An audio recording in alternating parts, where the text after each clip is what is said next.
अस्सलामुअलैकुम। परवाज़ news HD के साथ मैं हूं नूर फातिमा। नजर डालते हैं आज की अहम खबरों पर।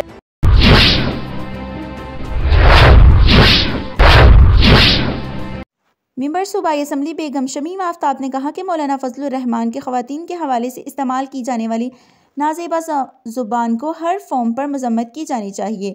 किसी भी आलमदीन को ऐसे अल्फाज ज़ेब नहीं देते। इन ख्यालात का इजहार उन्होंने इलेक्ट्रॉनिक मीडिया क्लब में सहाफ़ियों से गुफ्तगू करते हुए किया।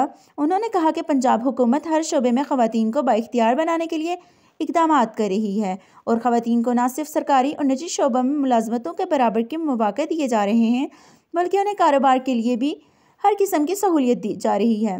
इसी मकसद के लिए सरगोदा में women chamber of commerce and industries का क़याम अमल में लाया गया है। Vice chairman SICT dry port doctor Atiqa Rehan Wains और मिसेस मुमताज़ अहमद कहलून ने बताया कि गुज़िश्ता कुछ अरसे के दौरान ख़वातीन की गैर रवायती शोबों में आगे आना साबित करता है कि ख़वातीन किसी भी शोबे में मर्दों से पीछे नहीं हैं। इनका कहना था कि मीडिया ख़वातीन को मज़ीद बाइख्तियार बनाने में अहम किरदार अदा कर सकता है। इस मौके पर chairman electronic media club Nadeem Khan, सदर सैफ खान, जनरल सेक्रेटरी असद मुनीर, साबिक सदर प्रेस क्लब अब्दुल हन्नान चौधरी और दीगर सहाफ़ी भी मौजूद।